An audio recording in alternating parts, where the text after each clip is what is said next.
بسم اللہ الرحمن الرحیم.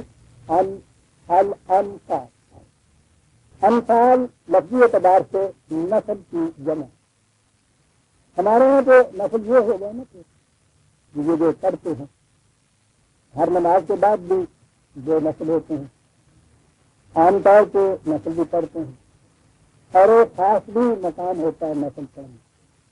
یہ اللہ میاں کے آپ کچھ نظر مانتے ہیں نا، منت مانتے ہیں کہ میرا یہ کام ہو جائے تو میں کتنے روپئے کی نیاز دوں، کتنے روپے فلاں کام کے لیے بھی، یہ منت ہوتی ہے. ہمارے یہاں کاروباری کام ایک ہوتی ہے، ان کی کیفیت ہوتی ہے کام تو ان کو روز اللہ میاں سے کرتے ہیں، کاروبار کو تو روز سودے کرنے ہو جاتے. تو وہ یہ پھر منت مانا کرتے ہیں کہ یا اللہ جو سودے کے بیچ میں 1000 روپیہ باقیہ ہے نا تو میں 100 نسل پڑا ہے، یعنی پیسہ نہیں دینا میرے کو. کاروباری سمجھ چاہیے الگ نیاز بھی 100 روپئے کی عام طور سے ہوتی ہے. پہلے زمانے میں ہمارے بچپن میں تو 5 پیسے کی ہوتی تھی، لیکن بہرحال وہ اللہ سے ناز بھی وہ پیدا کر دیں گے کہ اگر اس پیسے سے مجھے 1000 روپئے کا نفع ہو جائے تو میں 100 نسل پڑھوں. پلے ہاتھ میں جا وہ مرنے لگا تھا کہ وہ جان نکل نہیں رہی تھی. اس نے کہا ساتھ والوں نے کہنے لگا بڑی جان کرنے کی آواز کی محنت آ رہی ہے، سخت عذاب ہو رہا ہے، کچھ دو اللہ کے نام کو کہنے لگا جان تو دے رہا ہوں اور کیا دوں. کبھی وہ چلے بھی کچھ نہیں دینا. کبھی انفال نسل کی جمع ہے. نسل کے ہمارے ہمارے یہ ہوتے ہیں. عظیم چیز ہے یہ قرآن کے پروگرام. آپ کو یاد ہے قرآن کے معاشی پروگرام کی انتہا یہ ہے کہ جسدینوں کا ماجن فتون تو لوگ آپ جو پوچھتے ہیں کہ ہم جو کچھ ہمارے پاس ہے اس میں سے دوسروں کی ضروریات کے لیے کتنا دے دیں. کہا جتنے تمہاری اپنی ضرورت سے زائد ہے سارے کا سارا تم نے رکھ کے کیا کرنا زائد ہے ضرورت. اسی سورہ آراف میں 7/199 حضور افوا وامر بالمعروف جہاں آیا کہا حضور سے یہ کہا کہ اب اس معاشی نظام کی انتہا تک آخری منزل تک پہنچ گئے ہیں. وہاں اب صورت یہ ہوگی کہ جتنے بھی دوسرے کی ضرورت سے زائد ہے ان سے کہو کہ بڑی محنت سے کمائی کرو اور اس کے بعد کامل کام اپنی ضروریات کے لیے رکھتے تاکہ جتنا بھی ہے وہ انسانیت کی ضرورت مندوں کی ضروریات کے لیے دے دیں جن کی ضروریات ان کی محنت سے پوری نہیں ہوتی اور وہ دے دے. یہ انفرادی چیز نہیں ہے، فضول ہے، یہ ایک نظام ہے. یہاں وہ چیز اکٹھی ہوگی جو ضرورت کے مطابق تقسیم کی جائے گی.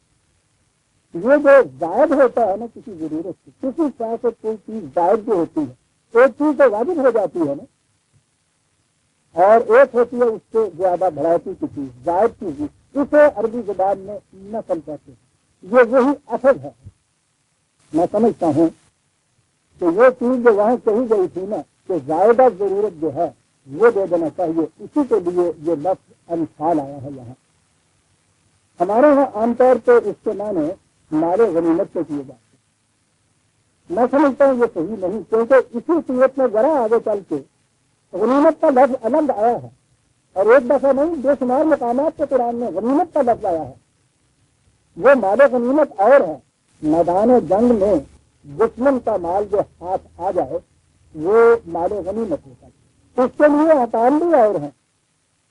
کتنا اس کا حکومت کے حوالے میں آئے گا، کتنا اس کا سپاہیوں میں بانٹا جائے گا، وہ احکام اور ہیں. یہاں انفال کہا ہے قرآن میں، اس لیے یہ مال غنیمت سے متعلق نہیں. میں سمجھتا ہوں کہ یہ وہی چیز ہے زائد الضروریات.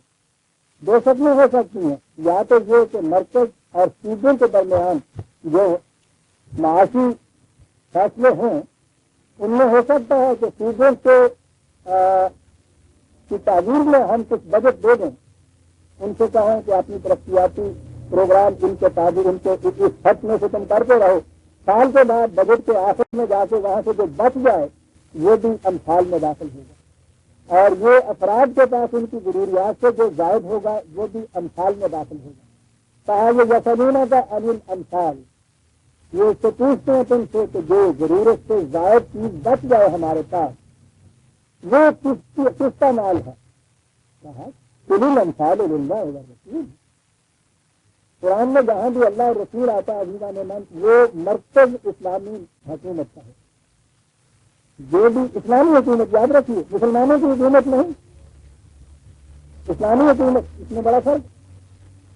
اسلامی حکومت جو نو انسانی کی عالمگیر نسل و نما کے لیے وجود میں آتی ہے اس کی جو سنٹرل اتھارٹی ہوتی ہے مرکزی اتھارٹی جو اس کی ہوتی ہے اسے قرآن کریم نے اللہ اور رسول کی اصطلاح سے تعبیر کیا ہے. اصل میں تو حکومت خدا ہی کی ہوتی ہے لیکن سب سے پہلے چونکہ اس کے رسول نے اسے عملاً قائم کیا تھا اس لیے یہ مرکزی اتھارٹی جو تھی یہ اس اعتبار سے وہ رسول ہو جاتا ہے. قرآن کریم میں بڑے مقامات آئے ہیں جہاں بڑی وضاحت سے یہ بات کہی گئی ہے کہ یہ جو سینٹرل اتھارٹی ہے جس کے اوپر کوئی اور اتھارٹی نہیں ہوتی یہ اس کے لیے یہ اصطلاح آتی ہے. کہا یہ گیا کہ یہ جو ہے افراد کی زیادہ ضرورت یہ چیزیں یا اس انتظام ابھی آگے گی. کہا کہ یہ جو ہے یہ کسی کے پاس رہنے کی بھی ضرورت نہیں ہے. میں نے عرض کیا اسلامی حکومت میں تمام افراد و معاشرہ کی بنیادی ضروریات زندگی بہم پہنچانا حکومت کا فریضہ ہوتا ہے. تو جب ضروریات کی ذمہ داری حکومت پہ آ جاتی ہے تو زیادہ ضرورت جو کسی کے پاس ہے وہ رکھنا چاہے کے لیے ہے. وہ تو ہم رکھتے ہیں نا کہ کل کو اگر وقت پڑ گیا تو کوئی بھی مدد نہیں کرتا. ایسے برے وقت کے لیے ہم کچھ یہ رکھ لیتے ہیں. اور نہایت ضروری ہے یاد رکھو ایسے معاشرے میں جہاں قرآن کا معاشی نظام نہ ہو بڑا ہی ضروری ہے کہ ہر ایک اپنے اپنے متعلق کچھ کر لے. کوئی کسی کی مدد نہیں کرتا اس معاشرے کے اندر عزیزان من. اور پھر بیچارے وہ جو کچھ اولاد کے چھوٹے چھوٹے بچوں کو چھوڑ کے مر جاتے ہیں ان کا تو پیچھے نہیں کیا حاصل ہوتا ہے اس کے لیے. لیکن اسلامی مملکت کو اس طرح سے افراد کو نہیں چھوڑ وہ پوری ذمہ داری محل مرضی کو تم یا ہوں تمہاری بھی یا تمہاری اولاد کی بھی رزق کی ذمہ داری ہمارے اوپر ہے. تو جب وہ رزق کی ذمہ داری لے لو تو یہ درد سار ہم مول کہے کے لیے لیں تو خامخواہ کے لیے اپنے یہاں رکھا ہوا کہے کے لیے رکھا ہوا تو وہ کہا اس کی ضرورت نہیں ہے. اس زندگی روزمرہ کی ضروریات وہاں سے پوری ہوتی چلی جاتی ہے. وقت پڑنے کے اوپر تم میں سے کوئی بھی یتیم نہیں رہے گا. یتیم کے معنی تنہا رہ جانے والا ہے نا تو وہ نہیں کس سے ماں باپ مر جائیں. ہم ذمہ دار ہیں تمہارے بھی تمہارے اولاد کے رزق کے بھی. تو یہ تم نے خامخواہ کے لیے درد ساتھ ملک میں لینا. یہاں تو صورت یہ ہوتی ہے کہ اعلان روزگار کو آسان بنا دیا. جو غم ملا اسے غم جانا بنا دیا. جو مشکل آگے پڑی ریفر کی حکومت کی طرف اس میں حل کر دیا. تم نے کہا کے لیے اپنا کہو کہ یہ اللہ رسول کے لیے ہے. فتق اللہ یاد رکھو احکام خدا بندی کی مجھے داشت کرو ان کی خلاف ورزی کے تباہ کن نتائج سے خوف تھا. احتیاط برتو ان قوانین کی مجھے داشت کرو. آگے لفظ اصل ہی ذات بین کی عام ترجمہ بنا آپس میں صلح صفائی رکھو. میں اب کر رہی اور کس مقام پہ میں کھڑا ہو گیا کہتا جاؤں تو ترجمہ دیکھیے اور دیکھیے کہ یہ خود عربی زبان میں قرآن کریم کے دوسرے مقامات میں عزیزان من یہی طریقہ ہے قرآن سمجھنے. محاورہ عرب سے سمجھیے کہ عربی زبان میں اس کے معنی کیا لیے جاتے تھے. قرآن کریم میں اس کی تشریح دوسرے مقامات میں کیا کی ہے. بولے تو میں نے ہمارے یہاں تو یہ جھگڑا مٹا کے صلح صفائی والی گالیاں نہیں جو صلح کر لیتا بلکہ صلح تو اور بھی ہوتی ہے. صلح مارنا ہی نہیں کرنا ساڑھے پتا نہیں پنجابی کی ہندی ہے کہ عورتیں بھی ہندی ہے. جب روٹی کھان رہے ہو نا دونوں نہ ہو کہتے ابھی کھانا بھائی ان کا نام تھوڑا مارنا ہے تو گلا اگلے نہیں کہنے لگا میں اسے کھانے والی تو روٹی ہے انہیں میں نے سلا بھی نہیں ماری میں نے کھانی ماری ڈگری ہو نہیں ملے گی سلا ضرور مارنی ہونا سلا جتنے قرآن دے آنے نے لفظ سلا آپ کو سلا مارنے والی گالی آ جاتی وہ اصل ہی ذات بنا سنا کہ تو میں نہیں عجیب عجیبہ نے من کہا یہ تھا نا کہ جو تمہاری ضرورت سے زائد ہے دے دو تاکہ جن میں کمی واقع ہو گئی ہے ان کی کمی پوری ہو جائے. یہ بنیادی معنی سواد نام ہو گیا اس لفظ کے میں بنیادی معنی آسمی کو ہے جس کی کمی ہو جائے اس کی کمی کو پورا کر کے ہماری پیدا کر دینا اسے کھلا کہتے ہیں. یہ بعد میں جو ہمارے یہاں صلح کرا دے ایک دوسرے کے ساتھ ہے نا، وہ بھی یہ ہوتا ہے، جھگڑا ہوتا ہے جہاں ایک تو سمجھتا ہے کہ میری کوئی چیز جو ہے وہ دوسرا لے گیا ہے، اس میں وہ کمی ہوتی ہے نا، صلح کے معنی یہ ہوتے ہیں کہ اس سے وہ چیز لے کے وہ بڑا کاٹا پہ آ گیا ہے، وہ اس میں ڈال دے تاکہ وہ برابر ہو جائیں، یہ تھا بنیادی معنی اس کے۔ اب صلح سے بھائی سے رہے تو معنی نہیں ہو رہا، اس معنی یہ ہے کہ جگہ کے چاہے کوئی گوڑا باری لا جائے فساد نہ کریا کرے، ٹھیک ہے دادا اللہ تعالیٰ بھلا کرے سانو مولا ہوگا تم نے خرافات میں چلی واقع ہی زیادہ وقت دیکھیے کیسا عجیب چلا آ رہا ہے، زائد از ضرورت مرکز میں جمع کر دیں۔ ارے دادا تمہاری ضرورتیں تو پوری ہو رہی ہیں، ایسے بھی ہیں جن کی ضروریات اس طرح سے پوری نہیں ہوتی، مرکز کہاں سے ضروریات ان کی پوری کرتا چلا جائے گا؟ مرکز کے پاس سے اس طرح سے تعلیم کے خزانے ہیں کہ ان کو اپیرتا جائے گا، وہ کرتا تو نہیں جائے گا۔ تمہارے پاس جو زیادہ ضرورت ہے نہ جس میں ابھی کمی واقع ہوئی ہے اس کی کمی کو پورا ہم کر دیں گے، میں ہی زیادہ دینا کم آپس میں تمہارے ہاں کی یہ چیز پوری ہو جائے گی، تو مرکز میں تو کچھ نہیں ہے اس میں ہی زیادہ دینا اللہ رسول ان یہاں دو معنی میں آ سکتا ہے کہ کیونکہ تم نے اس چیز کا خود اس چیز کا اقرار کیا ہوا ہے کہ ہم یہ زندگی بسر کریں گے، اس واسطے اس مرکز کے احسان کی عطا تمہارے اوپر فرض، اور دوسرے معنی ان کے اگر لیتے ہیں تو یہی کہ اگر تم چاہتے ہو کہ مومنوں کی زندگی بسر کرو تو پھر تمہیں اس مرکزی اتھارٹی کی اطاعت کرنی پڑے گی۔ مومن انما المؤمنون الذین اذا ذکر اللہ وجلت قلوبهم واذا تلیت علیہم آیاتہ زادتہم ایمانا وعلی ربہم یتوکلون۔ مومن تو وہ ہیں، انما المؤمنون، مومن تو وہ ہیں، بڑی بات آ گئی ہے، ہر شخص معلوم کرنا چاہتا ہے اب مومن پھر کسے کہا جائے؟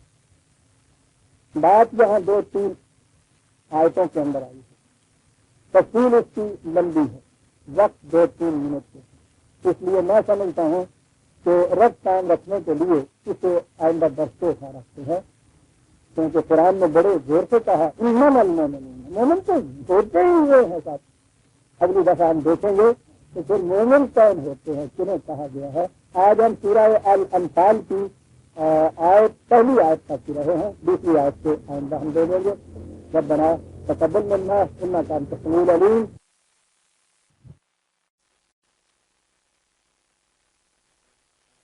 اعوذ باللہ من الشیطان الرجیم، بسم اللہ الرحمن الرحیم۔ عزیزان امام، آج نومبر 1972 کی 19 تاریخ ہے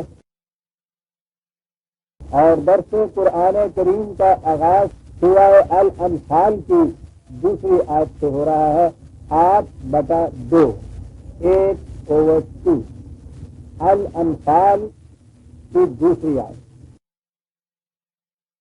اس سورہ کی پہلی آیت میں جیسا کہ سابقہ درس میں نے عرض کیا تھا، وہ بنیادی سوال سامنے آ گیا تھا کہ اپنی ضرورت سے زائد جو کچھ کسی کے پاس ہے اس کے متعلق کیا کیا جائے۔ جواب یہ دیا گیا تھا کہ اسے اسلامی حکومت کی تعویل میں دیا جائے تاکہ جن کی ضروریات پوری نہیں ہو رہی وہ انہیں دے دیا جائے۔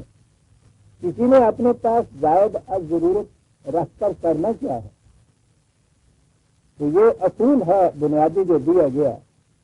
اب اس کے بعد بات چلتی ہے مومنین کی، اس لیے کہ یہ جو اصول ہے اس کا اطلاق بھی تو مومنین پر ہی ہونا ہے نا۔ مومنین کے متعلق کہا، یہاں کوئی زیادہ تفصیل سے ان کی خصوصیات نہیں بتائی گئیں، اصولی طور پر 2-3 باتیں بتائیں اور وہ اصول بیان کرنے کے بعد پھر وہ واقعہ شروع کر دیا کہ جہاں پتہ چلے کہ ان اصولوں پر تعمیل پھر مومنین کیسے کرتے تھے۔ بڑا عجیب سفر کا ربط ہوتا ہے ان آیات کے اندر، ذرا گہرائی میں جانا پڑتا ہے تو کڑی سے کڑی ملتی چلی جاتی ہے۔ تیاری کے لیے تو پہلی چیز یہ ہے کہ زائدہ ضرورت کسی کے پاس نہ رہے اور کسی کی ضرورت رکی ہوئی نہ رہے۔ اب اس کے بعد مومنین کا ذکر آیا وہاں یہ تھا ان اطیعوا اللہ و رسولہ ان کنتم مؤمنین.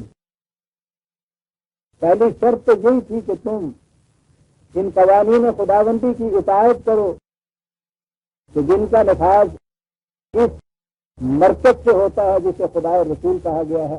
اگر تم مومن ہو تو مومن ہونے کی پہلی شرط بنیادی تو یہ ہو گئی. اب یہ کہا کہ انما المؤمنون، آؤ تمہیں بتائیں کہ مومنین کی خصوصیت کیا ہے، مومن کہتے کس کو ہیں، وہ ہوتا کیسا ہے. انما المؤمنون الذین اذا ذکر اللہ وجلت قلوبہم. دو چیزیں کہیں. ایک تو یہ ہے کہ جب بھی قوانین خداوندی کا کہیں ذکر آئے اجمالی طور پر، استظہار کے طور پر، مجموعی حیثیت سے ان کی بات ہو کہ ہمارا نظام خدا کی متعین کی ہوئی اقدار اور اصولوں کے مطابق چلے گا. مومن وہ ہے کہ جس کے اندر ان اقدار کی نمود ہو اور وہ اپنے معاملات میں ہمیشہ یہ ملحوظ رکھے کہ اقدار خداوندی مجھے کیا کہتی ہیں.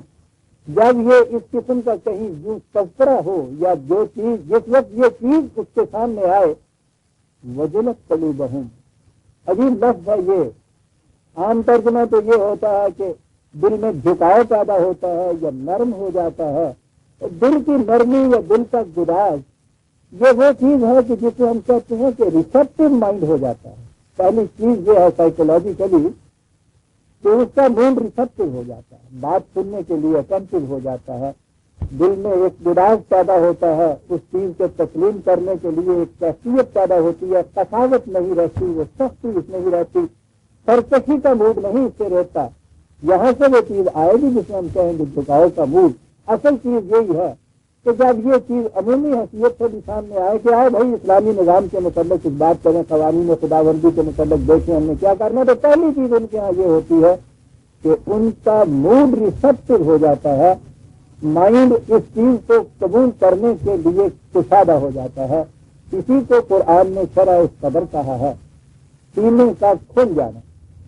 تو یاد رکھیے کسی تعلیم کو سمجھنے کے لیے اور سمجھنے کے بعد اس پر عمل کرنے کے لیے پہلی چیز جو ایٹیٹیوڈ آف مائنڈ ہے یہ بنیادی سوال ہے. کتنی اچھی سے اچھی باتیں ہو رہی ہوں، آپ اگر دل کی کشاد سے اسے نہیں سن رہے، آپ دیکھیں گے اس کا کوئی اثر آپ نہیں لیں گے. اور جب اثر ہی نہیں لیں گے تو اس کے بعد اس کو عمل کرنے کا سوال ہی پیدا نہیں ہوگا. تو پہلی چیز تو یہ ہے کہ وجلت قلوبہم، ایک اجمالی سے تذکرے سے ان کا مائنڈ جو ہے ریسپٹیو ایٹیٹیوڈ اس کے اندر آ جاتا ہے، وہ تیار ہو جاتا ہے اس کا اثر قبول کرنے کے لیے. اور اس کے بعد اذا تلیت علیہم آیاتہ، اور پھر جب احکام خداوندی اس کے سامنے پیش کیے جاتے ہیں، اب ان احکام کو آگے جہاں ذکر شروع ہوگا دیکھیے گا کہ احکام کس قسم کے آتے ہیں. معلوم یہ کہ ٹکراؤ ہوتا ہے قدم قدم کی اوپر مخالفت کی قوتوں کا باطل کے ساتھ، باطل کے نظاموں، اور اس ٹکراؤ کے اندر جس قدر مشکلات صعوبات دشواریاں تکالیف آتی ہیں اس کا تو علم ہے ہمیں. اس ساری دنیا کے اندر مخالفت کی قوتیں، باطل نظام مختلف گوشوں کے اندر کار فرما ہوتا ہے. ان سب کے خلاف اعلان جنگ کرنا ہوتا ہے. یہ اعلان جنگ چمک کے آ جاتا ہے. واقعہ جو حدیث میں آیا ہے کہ نبی اکرم صلی اللہ علیہ وسلم کے پاس مکے میں مدینے سے جب انصار میں سے کچھ ایک وسط ایک گروہ گیا تھا اسلام لانے کے لیے، تو وہ آ رہے تھے، 8-10 آدمی تھے، ان کا ایک امیر تھا صاحب. تو وہ آ کے اور جسے اسلام لانا کہتے ہیں اس چیز کا اعلان کرنا، اسے تسلیم کرنا، اس کا شہادت دینا کہ خدا کے علاوہ کسی اور کی معصومیت جائز نہیں، لا الہ الا اللہ. تو وہ آ کر یہ کر رہے تھے. تو یہ ان کا جو امیر تھا یہ کھڑا تھا دروازے میں، یہ انہیں آواز دے کے کہتا ہے کہ دیکھو بڑی خوشی کی بات ہے کہ یہ کچھ تم کر رہے ہو، لیکن یہ جو تم اقرار اور اعلان کر رہے ہو اس کا عملی مفہوم بھی تمہیں پتا ہے کیا ہے؟ انہوں نے کہا کیا ہے؟ اس نے کہا یہ اعلان جنگ ہے عرب اور عجم کے خلاف، تیار ہو اس کے لیے؟ بڑی بات. انہوں نے سمجھا تھا کہ یہ شہادت گاہ الفت میں قدم رکھنا ہے. لوگ آسان سمجھتے ہیں مسلمان. اس نے کہا کہ یہی آتے کہ یہ شہادت کا کلمہ پڑھ کے نہ سمجھ لو کہ مسلمان ہو جانا ہے. یہ عرب اور عجم کے خلاف اعلان جنگ ہے. اور واقعی وہ اعلان جنگ تھا، عرب اور عجم دونوں کے خلاف اعلان جنگ. عرب اور عجم کیا؟ وہ جانتا تھا لا الہ تو وہ جتنے بھی الہ ہیں دنیا میں ان سب کو ذرا کر دیتا ہے، وہ سب کے خلاف اعلان جنگ کرتا ہے. اس لیے یہ جامع جو اصطلاح ہے عرب و عجم کی استعمال ہے ساری دنیا کے خلاف، مشرق و مغرب جیسے ہم آج کہہ دیں. جب اس قسم کے اذان ان کے سامنے پیش کیے جاتے ہیں تو کیا اس سے پھر وہ گھبرا جاتے ہیں؟ اس سے ان کو خوف آتا ہے، قدموں میں لغزش آ جاتی ہے. وہ یہ سمجھتے ہیں کہ نا صاحب یہ مسئلہ یہ معاملہ ہمارے بس کا نہیں ہے، فراغ برتتے ہیں، گریز کی راہ نکالتے ہیں. اس کے بعد کہا نہیں زیادت ہم ایمان، جس سے ان کا ایمان اور مستحکم ہو جاتا ہے. اپنے نصب العین کی صداقت پر جو پہلے یقین تھا اور مستحکم ہو جاتا ہے.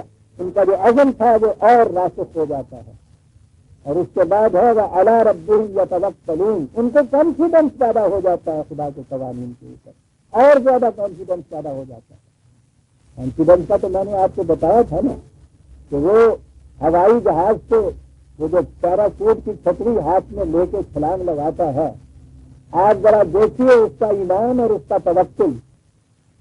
15, 16, 20 ہزار فٹ کی بلندی کے اوپر وہ پرواز کر رہا ہوتا ہے خلا میں، وہاں سے اس میں وہ کودتا ہے. سوچیے تو صحیح، اس کودنے کے لیے کتنے بڑے ایمان کی ضرورت ہے کہ یہ جو قانون ہے کہ یہ جو چھتری مجھے ساتھ دی گئی ہے کودنے کے ساتھ ہی یہ کھل جائے گی، اور اس میں پھر توکل اتنا بڑا، بھروسہ اتنا، کانفیڈنس اتنا کہ یہ اتنی بلندی سے میں کودوں گا تو کوئی غلط نہیں مجھے پہنچے گا، نہایت حفاظت سے میں زمین کے اوپر چلا جاؤں گا. اسے کہتے ہیں توکل. اور ایک جو ہمارے یہاں بھائی توکل ہے ان دونوں بیٹھے ہیں بھی رب توکل. تو پتا ہے رب توکل دمانے کی ان دونوں کسی کو نہ ہو ایسی بھائی 4 دنوں میں عید نہ لگے کوئی جان دینا پوچھے پھر کہیں توکل جان یہ امت خرافات میں کھو گئی. توکل یہ ہے ان قوانین کی محکمیت پہ اتنا کامل بھروسہ کہ یہ کبھی دغا نہیں دے سکتے. لام پسانا اس میں کبھی بھی وہ رسی آتی ہے کہ کبھی ٹوٹے بھی نہیں، کبھی دغا نہیں دے. یہ ہے جسے کانفیڈنس کو توکل کہتے ہیں کہ یہ جو کہا ہے ان قوانین نے کہ ایسا ہوگا، ایسا ہو کر رہے گا. یہ ہے وہ یقین، یہ ہے وہ کانفیڈنس جس سے آدمی آگے بڑھتا ہے. ورنہ اتنی بڑی چیز کے 20,000 فٹ کی بلندی سے چھلانگ لگا دے ہو ہی نہیں سکتا اگر اتنا بڑا ایمان محکم، اتنا بڑا کانفیڈنس اس کے اوپر نہ ہو. یہ کانفیڈنس جو ہے بنتی تو وہ بعد میں چھتری، پہلے تو اس کے لیے فارمولہ ہوتا ہے جو لکھا جاتا ہے، تو میں سائنٹیفک بیسس کے اوپر کی بات ہوتی ہے. قانون کہتے ہیں اس کو ہیں. تو قرآن کریم نے جو قوانین دیے ہیں ان کی محکمیت کا یہ عالم ہے کہ جب ان کو پریکٹس میں لایا جائے گا تو جو کچھ اس نے وہاں کہا ہے کہ یہ ایسا ہو کر رہے گا ویسا ہو کر رہتا ہے. اس فارمولے کو جو یقین کے ایسا ہو کر رہے گا، اور جب عمل میں لایا جائے تو یہ بھروسہ کہ اب ایسا ہونا ہے. یہ ہے وہ چیز کہ جسے زیادت ہم ایمان و علی ربہم یتوکلون. آپ دیکھتے ہیں کہ کتنا پہلا مرحلہ کتنا بڑا سخت اور مشکل تھا، اتنا بڑا محکم ایمان. اور پھر یہ دیکھیے کہ کوئی بڑے اہم مسائل اور مراحل سامنے آنے ہیں نا جن کے لیے یہ اتنی تاکید کی جاتی ہے کہ ایسا مرحلہ، ایسا یقین کامل ہونا چاہیے تمہیں. جس میں سڑک پہ چلنا ہے اسے اس پیراشوٹ کے متعلق نہ کسی فارمولے دینے کی ضرورت، نہ سمجھانے کی، نہ یقین پیدا کرنے کی، نہ ایمان کی بات، نہ کانفیڈنس کا بھروسہ سواری نہیں. یہ تو اس کے لیے ہے نا کہ جس نے واقعی 20,000 فٹ کی بلندی سے کودنا ہے مدن. اب گوڈن کی پہلی صفت تو اس چھلانگ لگانے والے کی کیفیت ہوئی اتنا یقین محکم. اور اس کے بعد کہا کہ اس یقین محکم کے بعد یہ ہے پروگرام جو تم نے لینا ہے. اور وہی جو میں کہا کرتا ہوں کہ تفصیل معنی غم الفت طویل ہے، اور ویسے تو خفیف کا ایک دل میں درد ہے. تو اس کی تفصیل میں جائیے تو پوچھیے نہیں، کتابوں کی کتابیں لکھیے. اس پروگرام کی اگر وہ اجمال میں آپ جائیے 2 ہی باتیں، وہ یقین الصلاۃ و مما رزقناہم ينفقون، بات ختم ہو جاتا ہے. نظام صلاۃ قائم کرتے ہیں اور جو کچھ بھی انہیں دیا جاتا ہے اسے کھلا رکھتے ہیں. یقیناً الصلاۃ کا ترجمہ تو ہوگا نماز پڑھتے ہیں، اور یہ جو چیز ہے اس میں سے یہ وہ کھلا رکھتے ہیں، اس میں سے وہ خراب دے دیتے ہیں، خراب کے 4 پیسے اس میں سے دیے اور نماز پڑھ لی۔ اتنا بڑا مرحلہ جس کی تیاری کے لیے یہ کہا گیا ہے کہ انہیں اتنا یہ بڑا یقین کامل ہونا چاہیے اس کے اوپر۔ اگر یہی کرانا ہے تو آپ پوچھیں تو صحیح، اس کے لیے بھی یہ کوئی ایسا مرحلہ تھا جس کے لیے پہلے یہ کہا جاتا ہے کہ وزن قلوبہم، ریسپٹو مائنڈ تمہارا ہونا چاہیے، پھر جب یہ چیز سامنے آئے تو یقین موقن ہونا چاہیے، پھر تمہیں اس پہ بھروسہ ہونا چاہیے کہ ایسا ہوتا رہے گا۔ تو ہے نا کوئی بہت ہی بڑا مرحلہ اس کے بعد، اور مرحلہ اس کے بعد یہ بتایا کہ وہ نماز پڑھا کرو اور 4 پیسے غریب کو راستے میں دے آیا کرو، بات بنتی نہیں۔ یہ سارے مفہوم اس زمانے کے جب انہوں نے پھر لنگاری اختیار کی، اقامت صلاۃ تو صرف نماز تک محدود ہو گئی، حالانکہ یہ چیز اب تو 14 برس سے یہاں سامنے آباد پہ آ رہی ہے۔ یہ ایک نظام ہے، اور صلاۃ کے معنی ہے کسی کے ابتدا میں اس کے پیچھے پیچھے چلے جانا، اس طرح سے پیچھے چلے جانا کہ اس میں اور اپنے درمیان فاصلہ ہو نہ رہے، کوئی درمیان میں تیسرا نہ آئے۔ کسے کہتے ہیں صلاۃ؟ مصلی کہتے ہیں اس گھوڑے کو جو ریت کے اندر پہلے گھوڑے کے پیچھے اس طرح سے جائے کہ اس کی چنوتی ہے، اس کی پشت کے ساتھ ساتھ رہے اور اس طرح سے تسلسل پوری روشنی آتے رہے۔ اس نے کہا کہ انہیں رب کا الہ صراط المستقیم، تمہارا خدا صراط المستقیم پہ جا رہا ہے، تم بھی اس کے بعد چاہو کہ ادھر صراط المستقیم، اور پھر مصلی بنو، یوں چلو، وہ آگے آگے جا رہا ہے اور ساتھ ساتھ تم اس سے چلے جا، آگے نہیں بڑھ رہے، برابر کو بھی نہیں جا رہے، کہ بہرحال اس کا مقام امام کا مقام، خدا کا مقام، لیکن اس پیچھے بھی نہیں ایسا ہٹنا کہ تمہارے اور اس کے درمیان کوئی اور آ جائے۔ کیا انداز ہے صاحب اس قرآن کے، کیا الفاظ ہیں جو یہ یوز کرتا ہے۔ اس قسم کا نظام قائم کرنا جس میں ہر فرد معاشرہ قوانین خداوندی کا اس طرح سے اتباع کرتا چلا جائے کہ اس میں اور ان کے درمیان کوئی چیز نہ آئے، کوئی چیز آگے تو شرک ہو گیا یہ تھا۔ اور اس کے بعد جو کچھ بھی تمہیں دیا ہوا ہے یہ رزق نہ ہے، یہاں رزق سمانے جس کو کہتے ہیں، ہر وہ ہے جس پہ زندگی کا دار و مدار ہے۔ اب وہ طبعی زندگی ہو تو پھر اس کے لیے طبعی ضروریات، اور اس کے بعد اگر انسان کی انسانی زندگی ہے تو انسانی صلاحیتیں، انسان کی ذات کا تعلق ہے تو کردار کی صلاحیتیں، ہر چیز اس میں آ جاتی ہے۔ ان چیزوں کے لیے وہ چیزیں جن کے اوپر ان تمام چیزوں کا دار و مدار ہے، وہ جو دیا ہوا ہو، نفقہ کے معنی ہوتے ہیں کہ اس کے اوپر بند نہ لگا کے رکھے۔ کہتے ہیں اس میانی کو، اس تھیلی کو جس میں ایک طرف سے کچھ ڈالا جائے اور دوسری طرف کا منہ کھلا ہو، ادھر سے نکلتا جائے، جب منہ بند کر دیں گے اس کا تو وہ پھر اس کے لیے جو لفظ نہیں آئے گا۔ وہ جو جمع مالا ہوا عددہ ہے وہ ہے ایسی تھیلی کہ جس کا ایک طرف ڈالنے کا تو منہ کھلا ہو اور نکلنے کا منہ بند کر دیا جائے، اسے اس نے جہنم بتایا۔ یہ ہے وہ تھیلی، آتا جائے نکلتا جائے، تمہاری ضرورت کے لیے جتنا ہے وہ کافی لے لیجیے، اور یہ پھر نہر کا پانی آگے جانے دیجیے۔ تقریر دین وہ کرتا ہے نا کہ یمنعون الماعون جسے کہا ہے کہ رزق کو جسے بہتے پانی کی بہنے والے سرچشمے کی طرح کھلا جانا چاہیے تھا، اس کے سامنے تم بند لگا دیتے ہو تو تمہارا ہی کھیت سیراب ہو، آگے پانی جائے نہیں۔ نفقہ کے معنی ہوتے ہیں کہ تمہارا بھی سیراب ہو اور پھر پانی باقی آگے بھی چلتا چلا جائے۔ دو ہی چیزیں بتائی، اسی کو اقامت صلاۃ اور ایتاء زکوٰۃ کہتے ہیں۔ جیسا میں نے عرض کیا، اقامت صلاۃ کے بعد نماز ہو گئی، ایتاء زکوٰۃ سال کے بعد کروڑ روپیہ جمع کیا ہوا 2.5% اس میں سے نکالا اور اس کے بعد باقی سارا حلال و طیب ہو گیا۔ کہا کہ یہ ہے جو کچھ کرنا ہے، اور ان مومنین کے متعلق جو ایسا کرتے ہیں، عزیزان من پھر سن رکھیے بات، اگر اتنی ہی تھی کہ یہ نماز پڑھنا اور یہ خراب یا زکوٰۃ دے دینا، اس کے لیے پہلا مرحلہ اتنا یقین و محکم، اتنا بڑا کانفیڈنس، اور آگے یہ ہے کہ اولئک ھم المؤمنون حقا، یہ ہے مومن حق، سچے مومن۔ سوچیے تو صحیح کہ کیا اتنے کہ آپ آج کسی سے بھی کہہ سکتے ہیں یہ مومن ہو گیا جو نماز پڑھتا ہو اور اس طرح سے زکوٰۃ دیتا ہے۔ مومن ہونا تو بہت آگے کی چیز ہے، اتنا سا کرنے والے کو تو وہ جو مومنوں کے معیار ہیں ہمارے ہاں کے، اتنا سا کرنے والے کو تو وہ قابل اعتماد بھی قرار نہیں دیتے تھے. یاد ہے نا حضرت عمر کے پاس جب وہ مقدمے میں آیا تھا ایک شخص، انہوں نے کہا تھا کہ کوئی جگہ لاؤ، اس نے کہا نہ لاؤ. کہنے لگے اعتبار کے قابل ہونا چاہیے. کہنے لگے جی بڑے اعتبار کے قابل ہے. کہنے لگے کون شخص ہے؟ کہنے لگے فلاں ہے. پوچھا کہ کیسے تمہیں معلوم ہے اعتبار کے قابل ہے؟ کبھی اس کے ساتھ پڑوس میں رہے ہو؟ کہنے لگے نہیں پڑوس میں تو نہیں رہا اسی طرح. کہنے لگے کبھی اس کے ساتھ سفر کیا ہے؟ کہنے لگے نہیں سفر بھی نہیں کیا. کہنے لگے کہ کبھی کوئی معاملہ کاروباری کیا ہے اس کے ساتھ؟ کہنے لگے یہ تو نہیں کیا. وہ کہنے لگے کہ پھر تم نے اس کو مسجد میں اٹھتے باہر سے دیکھا ہوگا اور اس سے سمجھ لیا قابل اعتبار ہے، جہاں کے لیے اخبار والی لے کے آ. مومن تو میں نے کہا بہت بڑی چیز ہے. اتنی سی چیز تو قابل اعتماد میں شمار نہیں ہوتا. اور پھر ہمارے سامنے تو روز مرہ کا مسئلہ 1400 سال پہلے کیوں جائے اگر کہ عمر کا واقعہ بڑھانے کے لیے.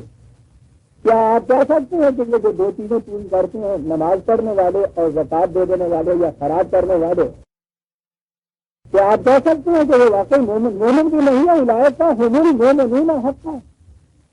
بات آگے آتی ہے کہ یہ مومن حقہ ہونے کے لیے اسے کرنا کیا پڑتا ہے. وہی جو پہلے اجمال دیا اس کی تفصیل آ رہی ہے. قرآن کا تو انداز ہی ایسا ہے، وہ تو زیادہ انتظار ہی نہیں دیکھنے دیتا ہے نا، وہ بڑھ چلے آتا ہے بات کو. ابھی اسی کے بعد اسی ساتھ میں بات آتی ہے. لیکن بات یہاں ایک اور آ گئی. اولئک هم المؤمنون حق، یہ ہے مومن حق کا. لہم درجات عند ربہم، ان کے خدا کے ہاں ان کے بڑے مدارج. مغفرت، سامان حفاظت ہے ہر قسم کے نقصان کے خلاف. ورزق کریم، رزق ہے باعزت رزق. وہ رزق نہیں ہے کہ جس رزق سے موت اچھی، وہ رزق نہیں. طاہر لاہوتی، جس رزق سے موت اچھی، جس رزق سے آتی ہو پرواز میں کوتاہی. قرآن نے اس لیے جب مومن کے لیے رزق رہا ہے تو رزق کریم بھی رکھتا ہے. یہ خدا مانے بےحد جانے برد، ہاں خدا مانے بےحد جانے بےحد. یہ بھی روٹی دیتے ہیں جان نکال دیتے ہیں. ایک وہ ہے کہ جان بھی دیتا ہے، روٹی صاف دیتا ہے، رزق کریم دیتا ہے. بڑی چیز ہے عزیزان اللہ دنیا کے اندر عزت کے ساتھ روٹی ملتی. اور یہ اسی صورت میں مل سکتی ہے کہ روٹی کسی انسان کو دوسرے انسان کے ہاتھ سے نہ ملے. جب جھکا تو غیر کے آگے نہ من تیرا نہ تن. اسی لیے اسے کہا گیا ہے راج، کسی انسان کا ممنون احسان نہ ہونا پڑے انسان کو روٹی کی خاطر. پھر ہے یہ انسانیت، یہ انسان کہلانے کا مستحق اس وقت ہوتا ہے. مومن تو بہت آگے جا کے ابھی آتا ہے. رزق کریم، مومن حقہ جو ہے ان کے متعلق کہا لہم درجات عند ربہم مغفرۃ رزق کریم. جس سے زیادہ اور کیا چاہیے؟ سوال یہ ہے کہ یہاں قرآن کریم نے مومن حقہ کہا، کوئی مثال بھی دی ہے مومن حقہ کی. قرآن کریم میں ایک اور مقام کے اوپر یہی لگ جاتے ہیں. وہی مقام ہے یہاں اجمالاً کہا ہے، اور دوسرے مقام سے قرآن کریم نے اس کی تفصیل دی ہے کہ آؤ تمہیں بتائیں مومن حقہ کون ہے. یہاں تو یہ کہا ہے نا کہ کیسے ہوتے ہیں، یہاں یہ بتایا ہے کہ کون ہے جنہیں مومن حقہ کہا جائے گا. اسی سورہ انفال کی آخری 2 آیتیں 74-75، 8/7 یہ ساری سورہ انفال آپ دیکھیں گے، اس میں جنگ بدر کے واقعات درج ہیں. زیادہ بڑی تفصیل سے یہ چیزیں آئی. ابھی میں عرض کروں گا کہ وہ جنگ کس نازک مرحلے پہ ہوئی تھی اور اس کی اہمیت کیا تھی. لیکن یہاں میں عرض کروں گا کہ سورہ انفال میں اسی کا ذکر آ رہا ہے، اور اس کے آخر میں یہ 2 آیتیں آ رہی ہیں. والذین آمنوا وہاجروا وجاہدوا فی سبیل اللہ والذین آووا ونصروا. وہ لوگ کہ جنہوں نے ایمان کے بعد ہجرت کی، مہاجرت کی حیثیت سے یہاں آ گئے. وہ لوگ کہ جنہوں نے ایمان کے بعد ان آنے والوں کو پناہ دی اور ان کی مدد کی. یہ 2 ہی گروہ ہیں عزیزان ایمان صدر اول کی تاریخ میں جنہیں ہم مہاجرین اور انصار کہتے ہیں. یہ سارے صحابہ ان 2 گروہوں کے اندر بدل گئے. بجوز ان کے کہ جو اس کے بعد اب عرب وغیرہ میں سے اسلام لائے، وہ بعد کے اسلام لانے والے ہیں۔ یہ جو ہے سابقون الاولون صحابہ کبار، یہ انہی دو گروہوں میں بٹتے ہیں، مہاجر اور انصار۔ یہاں دونوں کا ذکر آ گیا ہے، جنہوں نے ہجرت کی مہاجرین اور جنہوں نے ان کی نصرت کی انصار۔ مہاجر اور انصار ان کے متعلق ہے اولئک هم المؤمنون حقا، یہ ہے مومن حقا، یہ ہے پکے اور سچے مومن۔ لہم مغفرۃ و رزق کریم، یہ رزق کریم یہی الفاظ ہیں جو یہاں آئے ہیں۔ غور فرمایا آپ نے کہ قرآن کریم نے بلند ترین مقام بتایا ہے مومن کا، اور ان میں سے شہادت دی ہے بعض کے متعلق کہ وہ مومن حقہ تھے۔ خدا شہادت دے رہا ہے ان کے مومن حقہ ہونے کی۔ اس سے بڑی شہادت تو ہو ہی نہیں سکتی، اور اس سے واضح تر الفاظ میں نہیں ہو سکتی۔ خدا شہادت دینے والا، رسول کی وساطت سے یہ چیز شہادت ہم تک پہنچتی ہے، قرآن کی دفتان کے اندر محفوظ ہو جاتی ہے، ابہام کوئی نہیں ہے۔ مہاجر اور انصار سارے گروہ اس میں آ جاتے ہیں، اور مومن حقہ کہا جاتا ہے انہیں۔ اس سے بلند درجہ بھی کوئی اور ہو سکتا ہے۔ ان مومنین کے متعلق دو گروہ اس میں آ گئے شروع میں ہی، جنہوں نے ہجرت کی، جنہوں نے جہاد کیا۔ کچھ وہ بھی تھے کہ جنہوں نے رسول اللہ کے زمانے میں بعد میں ہجرت کی، وہ بعد میں شامل ہو کے ان کے ساتھ آئے۔ ان کے متعلق قرآن کریم کیا کہتا ہے؟ 9/100 سورہ توبہ کی آیت 9/100۔ والسابقون الاولون من المہاجرین والانصار، ان کا تو ذکر ہی آپ دیکھتے ہیں کس طرح قرآن کس جھوم جھوم کر وجد مفرد سے کرتا ہے۔ سابقون الاولون، پہل کے جنہوں نے ہجرت میں، جہاد میں، انصار ہونے میں، اس نصرت کے اندر، ان کے متعلق جو یہ کہا گیا تھا نا کہ مومن حقہ اور یہ سارا کچھ، یہ بعد والے جو ہیں ان کے متعلق بھی بات یوں نہیں چھوڑ دی۔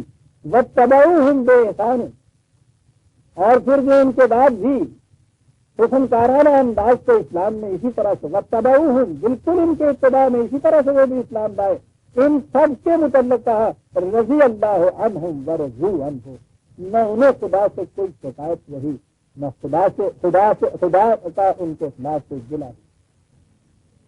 کیسے حکیم الفاظ ہیں، نہ انہیں کوئی خدا سے شکایت رہی، نہ خدا کو ان سے کوئی گلا رہا۔ کیسا عمدہ تعجب ہے یہ سارے ہیں مہاجر انصار، اور ان کے بعد ان کے ابتدا میں جو اسی طرح سے ایمان اسلام لائے تھے، ان سب کے متعلق یہ ہے وہی جو ہم ہر صحابی کے ساتھ اب رضی اللہ تعالیٰ عنہ کہتے ہیں، یہ قرآن کے الفاظ ہیں کہ یہ تمام ایسے تھے۔ وَأَعَدَّ لَهُمْ جَنَّاتٍ تَجْرِي تَحْتَهَا الْأَنْهَارُ خَالِدِينَ فِيهَا أَبَدًا، ان کے لیے خدا نے تیار کر رکھے ہیں، یہ تو آنے والے بعد میں ہیں، ان مہمانوں کے استقبال کے لیے اور ان کے فروخت ہونے کے لیے پہلے سے ہی انتظامات کر رکھے ہوئے ہیں، تیار ہیں ان کے لیے جنت۔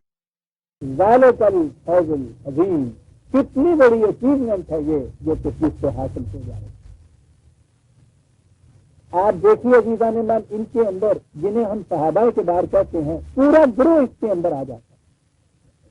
اور آگے چلیے، ایک تیسری فیز آتی ہے۔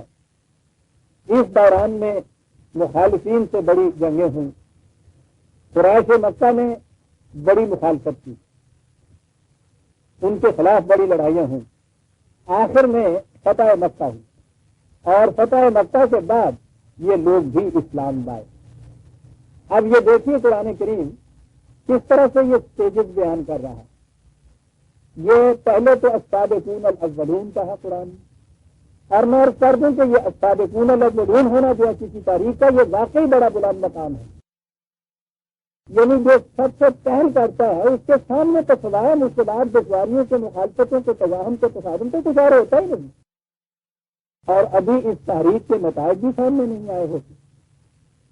یہ ہے جسے وہ یؤمنون بالغیب کہتا ہے۔ یہ ایمان بالغیب کے یہ معنی نہیں ہے کہ ہم دیکھے خدا پر ایمان لائے، ساری دنیا جس خدا پہ ایمان لاتی ہے وہ ہم دیکھا ہی تو ہے، اور پھر اس خدا کے اوپر ایمان تو زیادہ سے زیادہ آپ دلائل سے لا سکتے ہیں۔ دیکھ تو سکتے ہی نہیں، ملے بھی کبھی اس سے نہیں۔ یہ یؤمنون بالغیب کیا ہے؟ یہ ہے کہ کوئی تحریک، کوئی نظام جس کو پیش کیا جائے اور اس کے متعلق کہا جائے کہ اس کے نتائج یہ برآمد ہوں گے، تو نتائج آپ کے سامنے نہیں، مثال کوئی آپ کے سامنے نہیں، مسائل اور مشکلات جو ہیں وہ سامنے آ رہی ہیں۔ جو شخص اس میں لگ بیٹھتا ہے کہ ان کے ساتھ شامل ہو جاتا ہے اور ساتھ دیتا ہے، یہ ایمان لاتا ہے ان ان دیکھے نتائج کے اوپر جو ہنوز سامنے نہیں ہے، اسے یقین ہے کہ آئیں گے ایک دن سامنے۔ کسی تاریخ، نظام، فارمولے، قانون کے ان دیکھے نتائج کے اوپر یقین رکھتے ہیں، یہ ہے ایمان بالغیب، اور بڑی چیز ہوتا ہے۔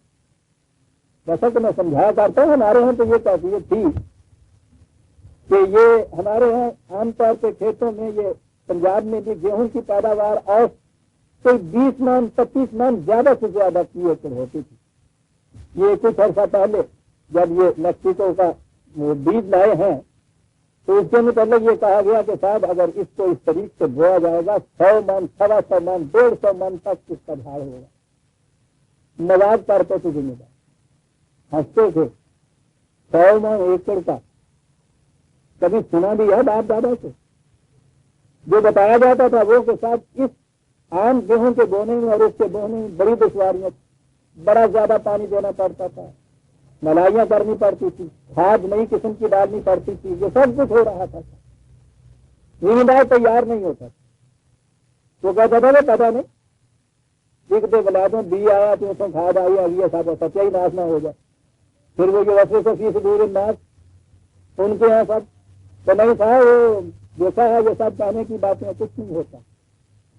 یہ زراعت کے محکمے والے جا جا کے ان کو سمجھاتے تھے، بہت کم تھے جو ایمان بالغیب کے لیے تیار ہوتے تھے کہ ایسا ہوگا۔ پھر اس کے بعد انہوں نے اپنے ماڈل فارم جو تھے اس میں اسے بو کر دکھایا، اور جب اس کے بعد وہ فصل کاٹی اور انہوں نے دیکھا کہ واقعی 100 من ہوتا ہے تو اس کے اگلے سال کیفیت ایسی کہ بیج ملتا نہیں تھا اس گیہوں کا۔ ایمان بالغیب ان کا تھا جنہوں نے پہلے اس چیز کو سمجھ کر سوچ کے ان پہ بھروسہ کر کے، یہاں آتا ہے ان پہ بھروسہ کر کے، کہنے والے کی بات پہ بھروسہ بھی ہونا چاہیے، اور بھروسہ وہی تھا جو رسول کی صداقت سے ہوتا ہے کہ اس نے کبھی جھوٹ نہیں بولا، اس لیے یہ بھی جو کہتا ہے جھوٹ نہیں بولتا۔ یہ لوگ ان ہمارے یہ زراعت والے کی بات مانتے کیوں نہیں تھے زمیندار؟ غالباً اس لیے کہ ان کو اس طرح یقین نہیں ہوگا کہ انہوں نے کبھی جھوٹ نہیں بولا۔ تو شروع ہو جاتے۔ یہ پہلی چیز جو ہے رسالت پہ ایمان لانا، وہ یہ چیز ہوتی ہے کہ اس نے کبھی جھوٹ نہیں بولا۔ اس لیے یہ بات اگرچہ بظاہر کچھ ناممکن سی نظر آتی ہے، لیکن جب اس نے کبھی پہلے جھوٹ نہیں بولا تو اب بھی جھوٹ نہیں بولا ہوگا، اس لیے ہمیں تعریف لینا چاہیے۔ لیکن ہے یہ ایمان بالغیب جو اس کے لیے تیار ہو جاتا ہے، تمام مشکلات اور صعوبات کو برداشت کرتا ہے، ایک یقین کے اوپر، ایک ایمان کے اوپر، بڑی چیز ہے عزیزان مان۔ اور ان میں سے تو پھر پتہ نہیں کتنے ہیں کہ اس نظام کے نتائج کے سامنے آنے سے پہلے پہلے ہی جانے بھی دے چکے ہوتے ہیں۔ انہوں نے تو یہ نتائج دیکھے ہی نہیں ہیں، ان کے حصے میں تو مشکلات ہی آتی ہیں، صعوبات ہی آتی ہیں۔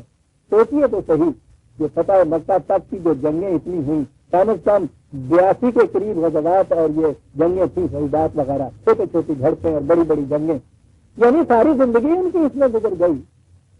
کتنے شہید ہوئے، باقیوں کی زندگی اس میں گزر گئی، شہید ہونے والوں نے کچھ دیکھا بھی نہیں اس کا۔ بعد میں آنے والوں کے لیے ہو سکتا ہے کہ ان کے نام بھی کسی کو یاد نہ ہو، لیکن ان کا مقام کتنا اونچا ہوتا ہے۔ جو میں مثال کیا چاہتا ہوں عزیزان ایمان، یہ بنیاد کی اینٹیں ہیں کسی عمارت کی، بنیاد کی اینٹیں نظر بھی نہیں آتی کسی کو، وہ چھپی ہوئی رہتی ہے، اور سارا بوجھ عمارت کا اپنے سر کے اوپر لیے ہوئے ہوتی ہیں۔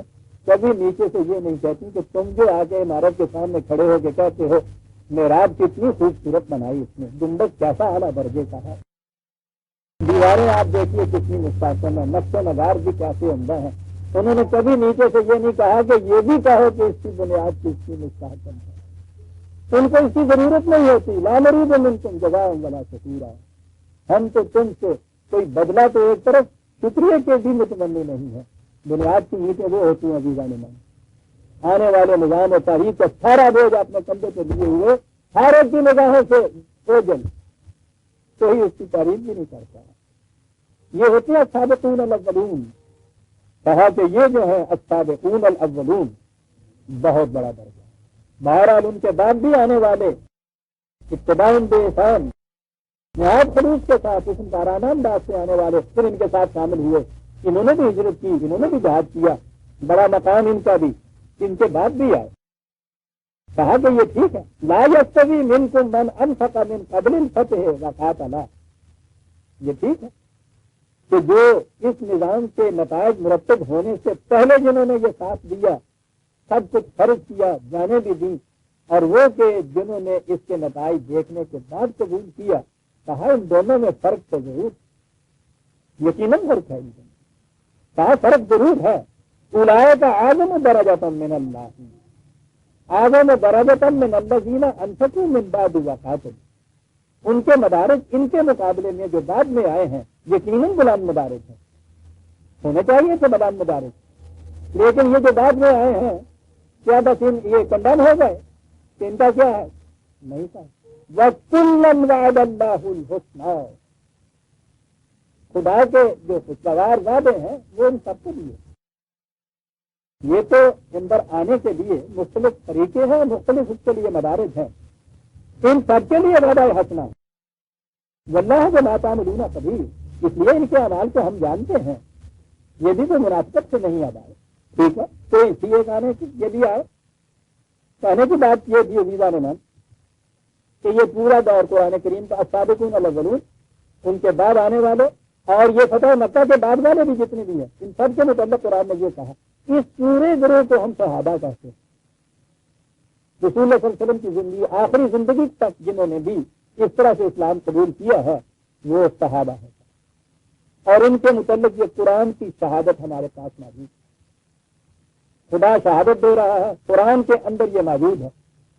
شہادت کس چیز کی وہ دے رہا ہے؟ اسی سورہ انفال 8/62 8/10 اندازہ لگائیے اس جماعت کی اہمیت کتنی ہے. رسول اللہ صلی اللہ علیہ وسلم سے فرمایا جاتا ہے کہ هو الذی ایدک بنصرہ وبالمؤمنین. خدا نے اے رسول تمہیں مدد دی ہے اپنے قوانین سے اور اس جماعت مومنین کی وجہ. دیکھتے ہیں کتنا بڑا درجہ ہے ان تمام صحابہ کا.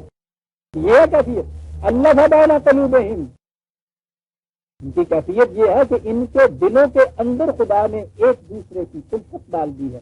یہاں محبت سے بھی اگلا درجہ ہے اللہ کا جو ہوتا ہے. یہ اللہ کا یا تعلیف ہوتی ہے, جیسے تو اور مثال دیا کرتے ہیں جیسے ایک بادل کا ٹکڑا آ کے دوسرے بادل میں جذب ہو جاتا ہے, مدغم ہو جاتا ہے. وہ ایک بات عظیم من دیگرم تو دیگری, یہ کیفیت جب پیدا ہو جائے تو اسے وہ تعریف کرتے ہیں. اللہ کا بانا قلوبہم, ان کے دلوں کو ایک دوسرے کے اندر ہم نے جذب کر دیا ہے. یہ سب باہمی تعلق ان کے ایک دوسرے کے ساتھ. اور یہ اتنی بڑی چیز تھی, کہا وَلَوْ أَنفَقْتَ مَا فِي الْأَرْضِ جَمِيعًا مَا أَلَّفْتَ بَيْنَ قُلُوبِهِمْ وَلَٰكِنَّ اللَّهَ أَلَّفَ بَيْنَهُمْ. کہ رسول اگر ساری دنیا کی دولت میں خرچ کر دی جاتی تو دلوں میں ایک دوسرے کی جو ان کے تعریف اور الفت آئی ہے یہ کبھی پیدا نہ ہو. یہ بازار سے خریدنے والی چیز ہی نہیں, خریدی نہیں جا سکتی. یہ تو خدا کے قوانین پہ جو عمل کیا انہوں نے, ایمان لائے ہیں, اس کی وجہ سے ہم آہنگی قلب و نگاہ ان کے اندر پیدا ہو گئی ہے. اس کے معنی باہمی الفت دلوں کے اندر پیدا ہو گئی, خدا کی پیدا کی ہوئی. اور اس کا اتنی بڑی قیمت وہ بتا رہا ہے کہ رسول ساری دنیا کی بھی تو اگر دولت فرق کر دیتا تو یہ چیز پیدا نہیں ہو سکتی تھی. اور اگلے الفاظ سنیے, یا ایھا النبی حسبک اللہ, اے نبی تیرے لیے اللہ کافی ہے. بڑی چیز ہے خدا کا کافی ہونا. لیکن عزیزان من فکرہ پورا نہیں ہوا. فکرہ پورا ہوتا ہے حسبک اللہ ہو ومن اتبعک من المؤمنین, تیرے لیے خدا کافی ہے, خدا ہی نہیں. یہ جماعت مومنین ساتھ ہوگی تو پھر یہ چیز ساتھ ہوگی. خدا اور یہ جماعت مومنین, یہ ہے مقام ان ساتھیوں کا. اور پھر ان کے متعلق جس طرح سے کہ وہ جھوم جھوم کر قرآن کہتا ہے, نکالیے سورہ فتح 48 اور 49 48 سورت 29 میں آئے 48/29. میں کہہ رہا ہوں خود اس بیان دیکھیے جو کچھ جس انداز سے اللہ تعالیٰ نے بیان کیا ہے، پڑھتے ہوئے معلوم ہو رہا ہے کہ جیسے اس نے کہا ہے نا کہ ان اللہ و ملائکتہ یصلون علی النبی، اللہ اور اس کے ملائکہ رسول کے درود و سلام کی پرارتھنا کر رہے ہیں، پھول نچھاور کر رہے ہیں تحسین و تبریک کے. کیا بات ہے تمہاری؟ صرف رسول سے نہیں، اس نے کہا کہ جماعت مومنین کے اوپر بھی اللہ اور اس کا رسول درود بھیجتا ہے. آپ کو پتا ہے کہ یہ چیز قرآن میں ہے؟ وہی اسی سے 300 آیتوں پہلے یہ چیز تحسین آفرین کے پھول نچھاور ہو رہے ہیں خدا اور فرشتوں کی طرف سے. کن کے مطلب؟ اور دیکھیے پھر تذکرہ ان کا، محمد الرسول اللہ والذین معہ، محمد اللہ کا رسول اور یہ جو اس کے ساتھی ہیں قربان جائیں پہ، اشداء علی الکفار رحماء بینہم. ان کی کیفیت یہ ہے کہ مخالفین کے سامنے آتے ہیں تو چٹان کی طرح سخت کھڑے ہو جاتے ہیں، ایک دوسرے سے ملتے ہیں تو بروشن کی طرح نرم ہوتے ہیں. کیا بات ہے ان کی تراہم رکعن سجدا یبتغون فضلا من اللہ ورضوانا. ان کو دیکھے گا قوانین خداوندی کے سامنے جھکے ہوئے سر تسلیم خم کیے ہوئے ہر جگہ فضل خداوندی کی تلاش میں جستجو میں تجسس میں چلے ہوئے نکلے ہوئے ورضوانا، اور اس کی مشیت کے ساتھ ہم آہنگ ہونے کے لیے ساری کوششیں ان کی ہو رہی ہیں. ہم آہنگی کیا چیز؟ وہ جو ایک چیز ایک مصرے میں اقبال نے یہ بات کہی ہے کہ قرآن کیا کرتا ہے تمہیں، کہتا ہے قرآن یہ کہتا، ایک مصرا عزیزہ نے من 4 لفظ ہیں. قرآن کرتا کیا ہے؟ آن کے حق می خواہد آ ساجت ترا، جو خدا چاہتا ہے کہ تو ایسا بنے یہ تمہیں ویسا بنا دیتا ہے. یہ ہے رضی اللہ تعالیٰ عنہ ہو، جیسا وہ چاہتا ہے کہ تو بنے یہ قرآن تمہیں ویسا بنا دیتا ہے. یہ رضوان فضل من اللہ و رضوان سیماہم فی وجوہہم من نظر السجود. کہتا ہے کہ یہ کہیں جا کے تلاش کرنے کی بات ہے کہ ان کی اندرونی کیفیت کیا ہے، قلوب کی کیا ہے. کہتا ہے کسی ماہر نفسیات سے پوچھیے، دل کے جذبات کا عکس چہرے کے اوپر نمودار ہو جاتا ہے. عزیزہ نے 1400 سال پہلے بات قرآن نے جو کہی، آج کے سائیکالوجسٹ یہ بات کہہ رہے ہیں کہ جس قسم کے جذبات انسان کے اندر ہوتے ہیں آنکھوں سے ظاہر ہو جاتا ہے، پیشانی سے ظاہر ہو جاتا ہے، چہرے سے اس کے ظاہر ہو جاتا ہے، وہاں سے پڑھ کے بتا سکتا ہے کیفیت اس کی کیا ہے. نفرت کے جذبات، حسد کے جذبات، بغض اور غضب کے جذبات، انتقام کے جذبات، عداوت کے جذبات، دوسری طرف محبت کے جذبات، خوشنودی کے جذبات، یہ تو آپ بھی کبھی کبھی اس پر نظارہ کر لیتے ہوں گے. کسی سے آ کے مل کے جو السلام علیکم کہا اور اس کے جواب میں وعلیکم السلام جس انداز سے آئے وہی سے انداز ہو جاتا ہے. ذرا آ کے چاہیے دیکھنے کے لیے، چہرے سے پتہ چل جاتا ہے کہ میری آمد کیسے گزری ہے اس کے اوپر. یہ جو چیز تھی کہ اثر سجود جو ہے خدا کے سامنے عقائد کرنے کا نتیجہ ان کے اندر جو کیفیت پیدا ہوئی ہے اس کی انوار و تجلیات ان کے چہروں سے حوالہ ہو جاتی ہے. ذالک مسلہم فی التوراۃ و مسلہم فی الانجیل. پچھلے سابقہ کے اندر بھی جو انبیاء کرام کے ساتھی اس قسم کے ہوتے تھے ان کی اسی قسم کی مثالیں درج تھی. یہ انہیں جیسے حوالے ہے. کزرع اخرج شطأہ، یہ ہے وہ بات. کہا کہ کیوں ہم ان کے اوپر نچھاور کر رہے ہیں تحسین و آفرین کے پھول. یہ وہ تھے، ان کی مثال ایسی ہے، کھیتی ننا سا بیج، اس نے اپنے آپ کو دنیا کی نگاہوں میں تلف کر دیا، ضائع کر دیا، مٹی کے نیچے دب گیا. پانی آیا، حرارت آئی، اس نے اس کو بالکل گریب کر کے رکھ دیا. بیج کا نام و نشان ختم ہو گیا، لیکن کزرع اخرج شطأہ، اس میں سے ایک کوکل نکلا. ان کے ایمان کے بیج وہ تھے. تو یہ بیج سے ہی کوکل نکلتی ہے نا، مرے ہوئے بیج سے تو کوکل کبھی نہیں نکلتی. کیسی شہادت دے رہا ہے قرآن ان کے ایمان کی. چھوٹی سی کوکل نکلی، لگا، موٹی ہوئی، مضبوط ہوئی، پختہ ہوئی، ایسی ہوئی کہ اپنا بوجھ سنبھال لے. پھر اوپر ہوئی، فاستویٰ، یوں کھڑی ہو گئی اس کے لیے علاسو کے ہی اپنے اس ڈال کے اوپر اپنے بوجھ آپ سنبھالے. یہ جو ہے فاستغلظ، خود ہی مضبوط ہونا نہیں، اپنے ساتھ جو اور ہوتی ہیں ان کو بھی مضبوط کرنا. تو آپ کو معلوم ہے کہ یہ اس طرح سے خاص طور پہ یہ کباب کی کاشت ہوتی ہے تو جو کمزور گنے ہوتے ہیں ان کو دوسروں کے ساتھ باندھ دیتے ہیں.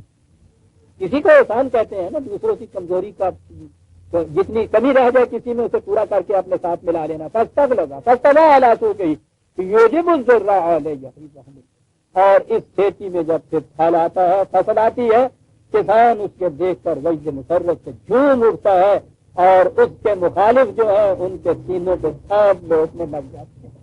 وعد اللہ الذین آمنوا وعملوا الصالحات منہم مغفرۃ واجرا عظیما، یہ وعدہ تھا جو اللہ نے ان کے ساتھ کیا تھا۔ تمام مخالفین کی قوتوں کے ساتھ خلاف سامان حفاظت اور اجر عظیم، یہ کچھ اس کو دیا محمد رسول اللہ والذین معہ۔ دیکھ رہے ہیں عزیزان من کیا خصوصیات بتائی جا رہی ہیں، ان کے دلوں کے اندر ایک دوسرے کی محبت۔ رحماء بینہم، قرآن شہادت دے رہا ہے، اس سارے گروہ کی یاد رکھیے، کہیں استثناء نہیں ہے۔ منافقین کے متعلق تو قرآن نے، لیکن اس قرآن نے کہا ہے کہ ہم نے ان کو الگ کر کے رکھ دیا تھا۔ یہ جو خالص گروہ رہ رہا ہے حضور کے ساتھ صحابہ کبار کا، ان کے متعلق قرآن کی یہ شہادت ہے۔ بات کہنے کی آگے آتی، قرآن کے خلاف سازش یہ ہوئی۔ سب سے بڑی سازش یہ تھی کہ اس دور کی تاریخ اس قسم کی دے دی جائے کہ جو یکسر اسلام کے خلاف جا رہی ہے، اور اس میں بہت بڑی سازش یہ تھی کہ خود ان لوگوں کا کردار اس قدر معاذ اللہ گھناؤنا کر کے پیش کیا جائے، تو اس کے بعد پھر بات کیا آگے چلے گی؟ بات وہ چلے گی جو آج چلی ہوئی ہے۔ یہ ہیں جن کے متعلق قرآن یہ کہتا ہے، تاریخ لکھی گئی ان کے متعلق۔ کب لکھی گئی؟ صحابہ کبار نے لکھی، رسول اللہ نے لکھوائی، خلفائے راشدین نے لکھی، ان صحابہ کے گروہ میں سے کسی نے لکھی، تو دو چار سال بعد لکھی گئی، 100 سال کے نہیں تھا، 250-300 سال کے بعد، بغیر کسی قسم کے پہلے پریویس ریڈنگ ریکارڈ کے تاریخ آپ کے ہاں کی مرتب ہوئی اس دور کی۔ پتہ اس تاریخ میں کیا کہا گیا؟ پہلا ہی ورق یہ رسول اللہ صلی اللہ علیہ وسلم وفات پا رہے ہیں، اور ابھی حضور کی لاش مبارک وہ ابھی دفنائی بھی نہیں گئی، جب سے طیب وہ رکھا ہے، تاریخ یہ بتا رہی ہے وہ ابھی رکھا ہے۔ اور یہ سارے کون کا سارے یہ مہاجرین اور انصار جن کے مومن حقہ ہونے کی شہادت قرآن دے رہا ہے، خدا دے رہا ہے، رسول کی زبانی دے رہا ہے، ابدی طور پہ اس شہادت کو محفوظ کر رہا ہے قرآن کے اندر۔ مومن حقہ، رحماء بینہم والے، یہ سارے جمع ہو رہے ہیں، انصار اور مہاجرین دونوں، سقیفہ بنی سعد میں، کاہے کے لیے؟ الیکشن کے لیے۔ اس الیکشن کی رویداد ذرا پڑھیے آپ تبری میں، اس تاریخ میں بیانی جو کچھ آج کل ہوتا ہے نا آپ کے یہاں، سارا نقشہ اس شخص نے یہ دے دیا، معاذ اللہ یہ دے دیا اس کے اندر کہ ایک طرف کے کینڈیڈیٹ کی داڑھی ہے، دوسرے طرف کے کینڈیڈیٹ کا ہاتھ ہے۔ رحماء بینہم، سوچیے صدیاں نہیں پڑ گئی ان سے، یہ اس دن کا واقعہ ہے۔ وہ کہہ رہے ہیں اس کے کہ تم نے ایک بات کی تو میرا خنجر ہوگا، تمہارا سر ہوگا، وہ کہتا ہے تم کر کے دیکھو مدینے کی گلیاں ہوں گی، تمہارا خون ہوگا۔ رحماء بینہم، اللہ کا بین قلوبہم کی شہادت دے دی ہے خدا نے، یہ وہاں ہو رہا ہے پہلے دن۔ جی سوچ رہے ہیں اب کیا ہو رہا ہے، اور 4 قدم ہم آگے بڑھتے ہیں تو ہم یہ دیکھ رہے ہیں کہ انہی گروہ کو یہاں تو یہ صرف مدینے کے ایک کمرے میں یہ 2 تھے، میدان جنگ میں کھڑے ہیں ساتھ، سارے کے سارے صحابہ، آدھے ایک طرف آدھے دوسری طرف۔ تاریخ یہی بتاتی ہے کہ ایک جنگ جمل میں تو 10,000 کے قریب، یعنی اگر 5 ادھر کے 5 ادھر تھے، ادھر بھی یہ صحابہ ادھر بھی صحابہ سارے ہی، اور جنگ صفین میں تو وہ کہتے ہیں 70,000 کے قریب، یا میرے اللہ صحابہ ایک دوسرے سے۔ قرآن کی اس وعید کے ہوتے ہوئے کہ من قتل مومنا متعمدا فجزاؤہ جہنم خالدا فیہا، جس کسی ایک مومن نے دوسرے مومن کو بال ارادہ قتل کر دیا سیدھا جہنم میں چلا جائے گا۔ یہ مومن حقہ لہم درجات عند ربہم ومغفرۃ ورزق کریم، جن کے لیے کہا ہے ہم نے جنت تیار کر کے رکھ دی ہے، نظر آتا ہے کہ اس میں پھر گیا ہی کوئی نہیں ہوگا جنت میں۔ سارے صحابہ یہ ہیں۔ سوچیے عزیزان من ہمارے ساتھ ہوا کیا، اور پھر تیرے نشتر کی ضبط تریانے کیسے ناتواں تک ہے۔ صحابہ کے متعلق یہ بات تو پھر آگے بات آئی کہ کیوں جی پھر جس رسول کی تربیت کا نتیجہ یہ تھا، یہی ہے جسے آپ کہہ رہے ہیں کہ دنیا میں سب سے بڑا مسئلہ تھا، یہ ہے نتیجہ اس کا۔ اپنے سامنے تو کسی نہ کسی طرح سے باندھ کے رکھا ان کو، اور ادھر آنکھیں بند ہوئی، ادھر سقیفہ بنی تھا، اور اس کے بعد پھر یہ کیفیت کیا کہتے ہیں آپ؟ پھر کیا کہتے ہیں اس تعلیم کو جس قرآن کے یہ حامل تھے، انہیں کیا کہتے ہیں؟ پھر کیا کہتے ہیں اس نمونے کو جسے آپ کہتے ہیں قیامت تک کے لیے ہمارے پاس یہ نمونہ ہے؟ قرآن نے تو سبیل المومنین اختیار کرنے کا حکم دیا، مومنین کا راستہ اختیار کرو، تو وہ مومنین نہیں ہے تو مومنین حقہ تھے۔ تو اگر مومنین حقہ کا راستہ یہ ہے جس کا حکم ہو رہا ہے کہ اختیار کرو، تو پھر آج آپ گلا گزار کیوں ہیں کہ یہ ایک دوسرے میں تو یہ خنجر گھونپ رہے ہیں؟ راستے میں کھڑے ہوا ایک بدماش دوسرے شریف آدمی کے گھر میں، وہ کہتے ہیں یہ تو سارے کا سارا ہم نے تو اس وہاں سے لیے، آپ کے یہاں سارے صحابہ ایک دوسرے کے خلاف ایک دوسرے کے سینے میں خنجر گھونپ رہے تھے، 70,000 کہہ رہے ہو نا، ایک جنگ میں شہید ہو گئے تھے۔ کیا کہتے ہیں آپ؟ سوچیے عزیزان من۔ اور پھر یہ جنہوں نے یہ دی ہے آپ کو یہ چیزیں، انہیں آپ ایک پہلے تھے امام قبری، آخر میں رحمۃ اللہ علیہ، یہ سارا کچھ ان کے ساتھ سینے سے لگائے پھر رہے ہیں آپ کے مکتب دارالعلوموں کے اندر ان کے ورد ہوتے ہیں، ان کے ختم ہوتے ہیں، ان کو نصاب میں داخل ہیں، یہ پڑھائے جا رہے ہیں۔ کتنا ہی نہیں ہے، آپ ان کو مستند مانتے ہیں۔ تعلیم تو ہوتی ہے نظری، یہ تھیوریٹیکل ہوتی ہے، اس کا نمونہ ہوتا ہے پریکٹیکل کنکریٹ، وہ تاریخ ہوتی ہے۔ نتیجہ اس کا یہ ہے کہ یہ قرآن کریم کے اندر جو میں نے آج مثلا آپ کے سامنے پیش کی ہیں، تو نئی بات تو میں نے پیش نہیں کی، قرآن کی آیتیں ہیں، یہ ہم سب کے سامنے ہیں نا، یہ آیتیں تو ہیں ہمارے سامنے، لیکن آپ دیکھیے جہاں ہم بیٹھیں گے جنگ سفین، جنگ سفر، سقیفہ بنی سعادہ کے ساری قصے جو ہیں ہم بیان کرتے چلے جائیں گے، کوئی اس میں نہ چرک ہوگی نہ کھٹک پیدا ہوگی، تو ہم کر کیا رہے ہیں، کیا کیا رہے ہیں؟ وہ ایک طرف قرآن کی یہ شہادتیں ہیں، دوسری طرف ہم یہ چیزیں بیان کر رہے ہیں۔ چلیے پھر ساری تاریخ یہاں وہ یہ کہہ رہا ہے کہ ضرورت سے زیادہ جو کچھ کسی کے پاس ہے وہ سارا دوسروں کی ضرورت کے لیے آ گئی تاریخ صاحب، تو وہ بھی حضرت فلاح حضرت صاحب سے میں کیوں نام صحابہ کا باہر ہے کہ جی ان کو پوچھے نہیں، ان کا قافلہ جو دولت کا آیا کرتا تھا، پچھلا اونٹ مصر میں ہوتا تھا، اگلا اونٹ مدینے میں ہوتا تھا، صاحب انبار لگے ہوئے دولت کے ان کے ہاں، تو یہ سارا کچھ ہو رہا ہے صاحب، تاریخ چلی آ رہی آتے ہیں۔ میں اس کو چھوڑتا ہوں، میں اتنے حصے کو لیتا ہوں جس کی شہادت قرآن نے دی ہے ان مومنین حقہ کی، جن کے متعلق کہا ہے کہ ہمارا بینا ہوں اللہ کا بینا قلوب، کیا جن کے دل جوڑے تھے اللہ نے، اور کہا تھا رسول سے کہ یہ وہ نعمت ہے کہ دنیا کی کسی دولت خرچ کرنے سے یہ حاصل نہ ہو سکتی، ہم نے پیدا کی۔ کیا اس کی یہ ملمہ اتنا ہی تھا کہ ابھی رسول اللہ صلی اللہ علیہ وسلم کہ آنکھ بند کیے ہوئے کو ایک دن بھی نہیں گزرا ابھی، تو میں نے کہا جس کو طیب ابھی باہر رکھا ہے کہہ رہی ہے تاریخ، اور وہاں یہ کچھ ہو رہا ہے صرف طیب، یہی ہے سیرت آپ کے صحابہ کی۔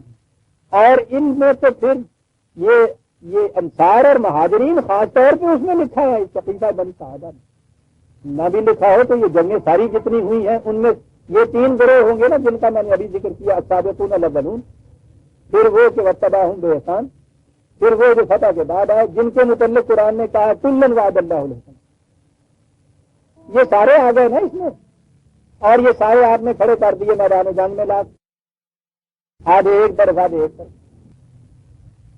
اور اس کے بعد پھر آگے امت کے لیے یہ چیز آ گئی کہ 2 گالیاں انہیں، جنہوں نے گالی نہ دی ان سے بھی کہو کہ صاحب کیا کہتے ہیں آپ، کہا کہ صاحب یہ مقام وہ ہے کہ اس میں بہرحال ہمیں ذرا خاموشی سے ہی آگے بڑھ جانا چاہیے، یعنی تم زبان سے نہیں دیتے، دن سے گالی دیتے ہیں، جن کے متعلق یہ کہتے ہو تو زبان نہ کھلواؤ ہماری، یہ کہہ رہے ہیں نا عزیزان من۔ اللہ اکبر اللہ اکبر۔ تو خدا اور اس کے فرشتے ان کے اوپر درود بھیجتے ہیں اس جماعت مومنین کے اوپر، وہ رضی اللہ عنہ ورضوا عنہ کہہ رہا ہے، تم یہ کہتے ہو کہ یعنی یہ اپنی طرف سے یہ بہت زیادہ جو متقی پرہیزگار مومن بنتے ہیں وہ کہتے ہیں کہ صاحب یہ وہ مقام ہے ان کے متعلق کچھ کہلانا نہیں چاہیے، یعنی محاورہ ہمارے ہاں کہ میری زبان نہ کھلوائیے، یہ کہتے ہیں نا کہ وہ تو زبان کھول دیتے ہیں، تو ہماری زبان نہ کھلوائیے، آگے چلے جائیے۔ سارے صحابہ اعتبار کی جماعت، اگر یہ ٹھیک ہے کہ درخت اپنے پھل سے پہچانا جاتا ہے یہ پھل جو آپ دنیا کے سامنے پیش کر رہے ہیں عزیزان من، اس درخت طیب کے متعلق دنیا کا کیا، اور دنیا کہتی ہے اس کے بعد، جب وہ کہتی ہے تو اس کو تم چھوڑا بوم دیتے ہو اور ان کو پھر برس میں آسان کر دیتے. پرویز کافر اس لیے تھا، اس نے کہا کہ بابا یہ جو تاریخ تمہاری لکھی ہوئی ہے بیٹھ کے اس پہ نظر ثانی کرو. سوال پیدا ہوا تھا کہ اس کے متعلق تحقیق کیجیے، کس طرح کی جائے. میں نے کہا کوئی ذریعہ تحقیق کا نہیں ہے تمہارے پاس، ہے ہی نہیں جی. یہ جتنے نئے نئے کتابیں لکھنے والے آپ کے سامنے آتے ہیں نا، یہ کہتے ہیں کہ ہم محقق ہیں، آپ تاریخ میں اور مورخ. عزیزان من سوچیے کہ تاریخ یہ تحقیق کر کیا سکتے ہیں؟ ان کے پاس وہ کتابیں جو پہلے اس دور کی لکھی ہوئی آ رہی ہیں، کچھ بھی لیجئے، تبری کی مقصود کتاب ہے، اس سے پہلے 2-3 کتابیں اور لے لیجئے. اس کے سوا تو کوئی اور ذریعہ ہی نہیں ہے آپ کے پاس اس زمانے کی تاریخ معلوم کرنے کا. وہ تو معلوم نہیں کتنی گہری سازش تھی، میں وہ بتایا کرتا ہوں. مدینے میں نبی اکرم صلی اللہ علیہ وسلم کا زمانہ 10 سال کا، حضرت عثمان تک کا زمانہ جو ہے خلافت راشدہ کا، وہ بہرحال سال 35 ہجری تک کا. مدینہ اتنی بڑی مملکت کا دار السلطنت، یوں ہی کوئی خانقاہ نہیں ہے، کوئی تقیہ دائرہ نہیں، کوئی دار المطالعہ نہیں، یعنی اتنی بڑی مملکت کا کیپٹل سٹی. اتنے عرصے تک وہاں یہ مملکت قائم رہی. مدینہ طیبہ، اس میں نہ اس کے بعد ایسا زلزلہ آیا ہے کہ وہ زمین میں دھس گیا ہو، نہ کبھی ایسی آگ لگی کہ سارا شہر جل گیا ہو، نہ کوئی سیلاب آیا کہ سارا شہر بہہ گیا ہو، نہ کسی نے باہر سے ایسا حملہ کیا کہ اس نے سب آ کے مسمار کر دیے ہوں. محفوظ چلا آ رہا ہے اس زمانے سے آج تک. اتنی بڑی مملکت کا اتنا بڑا کیپٹل سٹی، ایک چٹ آف پیپر وہاں موجود نہیں آپ کے یہاں کی اس دور کی. یہ اتنی بڑی مملکت کا کاروبار ہو گیا کہ تو انگلیاں بھی گن دیں ہوں آگے سے. فرامین جاری ہو رہے ہیں، دوسری مملکتوں کے ساتھ کاروبار ہو رہے ہیں. یہاں مملکت کا حساب کتاب، رجسٹر، سیکریٹریٹ، یہ سارا کچھ ہے. ایک پرزہ کاغذ کا اس دور کا آپ کے پاس نہیں ہے. تاریخ ہے یہ 200 سال 250 سال 300 سال بعد کی لکھی ہوئی، اس میں یہ سب کچھ آ گیا. میں پوچھتا یہ ہوں جسے آپ کہتے ہیں کہ صاحب تاریخی تحقیق کے بعد یہ محقق ہے، مورخ ہے، وہ کیا کرے گا؟ وہ کرے گا یہ کہ یہی جو زمانے کی 5 7 10 کتابیں ہیں ان کو لے لے گا، اپنے مرضی کے مطابق ان میں سے جو چیز چاہے گا چن کے الگ کر کے، یہ ہوگی اس کے ہاں کی اس کی تحقیق انیق تاریخ کے مطابق. ہر لکھنے والا اپنی مرضی کا اس کے مطابق اس میں سے چن لے گا.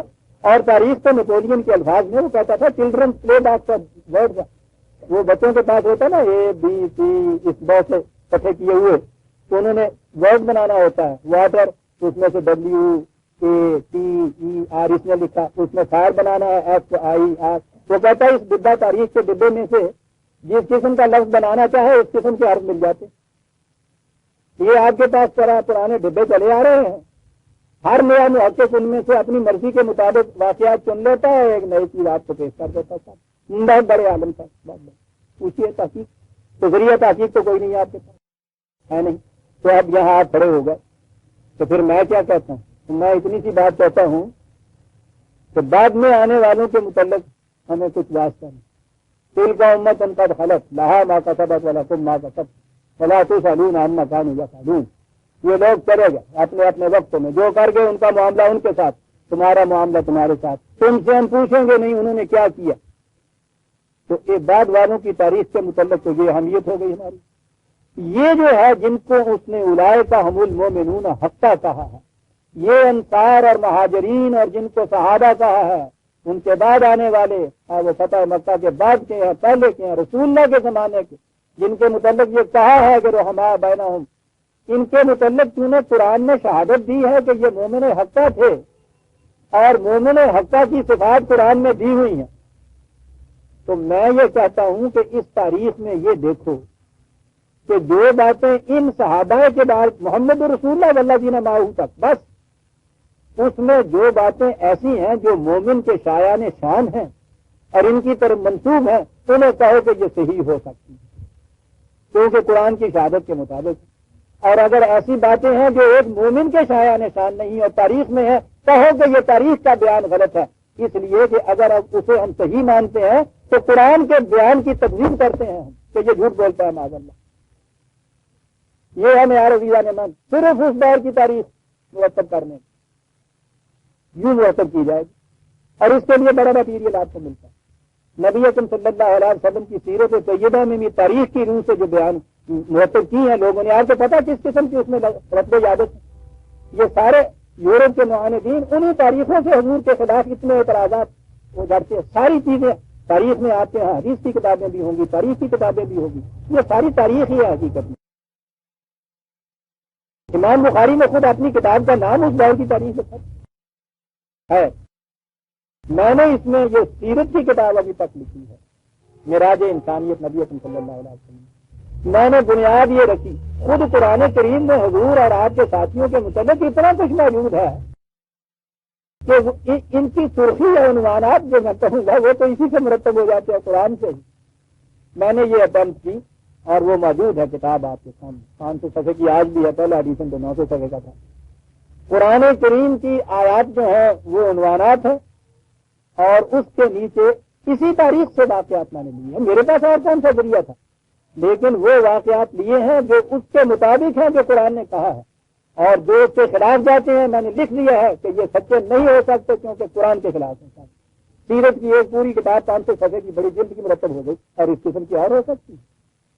دور محمد رسول اللہ والذین معہ، ان کے متعلق تاریخ سے یہ کیجیے، یہ تاریخ ہوگی آپ کے ہاں کی اس دور کی ایک مثبت تاریخ، کیونکہ اس کی سند قرآن دے گا۔ ورنہ یہ جتنی تاریخیں آپ کے پاس وہ ہیں، ان کو اگر آپ مثبت تاریخیں لے لے کے ساتھ امام طبری علیہ الرحمہ کی لکھی ہوئی ہے یا فلاں امام کی لکھی ہوئی ہے، اس میں تو آپ کو یہ سارا کچھ ملے گا۔ اور اگر یہ معیار آپ کے پاس نہیں تو پھر دوسرا معیار آپ کے پاس نہیں اس کا کہ اس کو آپ غلط کہیں اس کو صحیح کہیں۔ وہ جو کہا کرتے ہیں مجھے آپ کا کہ جی اگر آپ حدیث کو نہیں مانتے تو آپ نے یہ حدیث کیوں کوٹ کر دی؟